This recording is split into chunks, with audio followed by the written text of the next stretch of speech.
안녕하세요. 한의학박사 박정훈입니다. 제가 추널법을 주로 하다 보니 교통사고 후유증 환자분들이 많은데요. 오늘은 제가 느낀 교통사고 후유증의 특징 3가지에 대해서 말씀드리겠습니다. 첫 번째는 시간이 지나면서 아파요. 사고 나고 2-3일 후에 통증이 나타난다거나 아니면 첫날에는 목만 아팠는데 시간이 갈수록 허리도 아프고 어깨도 아프고 아픈 곳이 늘어나요. 그 이유가 뭘까요? 그건 사고 당시에는 긴장하고 경황이 없어서 그래요. 당장 놀라고 이 사고를 어떻게 처리해야 되나, 누구 잘못이나 등등 정신이 없죠. 이렇게 긴장하면 덜 아파요. 그러다가 시간이 지나면 긴장이 풀려요. 그러면 아프기 시작해죠. 그래서 사고 나고 안 아픈 것 같아도 한 일주일 정도는 지켜보는 게 좋습니다. 두 번째 특징은 통증이 예상보다 오래가는 경우가 꽤 있어요. 물론 많이 다치면 오래가죠. 복합골절이라든가 중요 관절의 인대 손상이라든가 이러면 큰 손상이니까 그러려니 하는데 많이 다치지도 않은 것 같은데 오래가는 경우가 종종 있어요. 이런 경우 제가 치료하면서 느낀 원인은 2가지예요. 하나는 충격으로 인해 관절이 틀어지는 경우예요.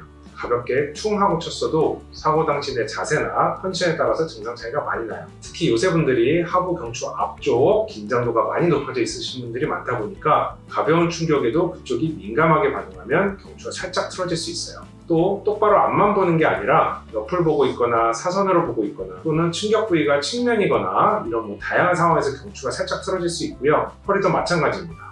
그거 아니어도 자기도 모르게 팔을 짚는다거나 해서 어깨나 팔꿈치, 손목 쪽이 틀어질 수도 있고 정말 다양하게 안 좋아질 수 있어요. 이때 관절을 교정해주지 않으면 통증이 오래가게 됩니다. 하지만 이런 경우들은 교정해주면 금방 나아요. 두 번째는 이런 게 좀 더 오래가는데 다친 부위가 트라우마로 예민해지는 거예요. 그런 부위는 사소한 자극에 다시 안 좋아집니다. 이런 통증은 교정해도 반복되는 경우가 많아요. 예를 들어 치료 후 좋아졌다가 자고 일어나면 다시 아프거나 차를 타고 나면 다시 아프거나 하는 케이스가 종종 있거든요. 이럴 때는 그런 과민을 줄여주는 치료를 병행해야 됩니다.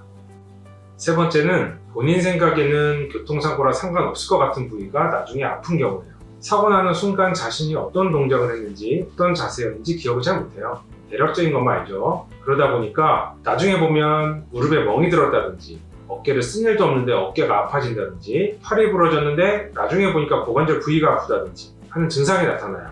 놀라서 몰랐을 뿐이지 무릎을 부딪혔을 수도 있고 놀라서 팔을 짚다 보니 어깨가 다쳤을 수도 있고 팔이 다치면서 고관절이 같이 다쳤을 수도 있어요. 이런 거 다 일일이 치료해야 됩니다. 이제까지 교통사고 후유증의 특징에 대해서 알아봤습니다. 교통사고는 가벼워도 생각보다 통증이 생기는 경우가 많아요. 그래서 통증이 없어도 일주일까지는 지켜보시는 게 좋습니다. 거듭 말씀드리지만 치료는 빨리 할수록 빨리 낫습니다.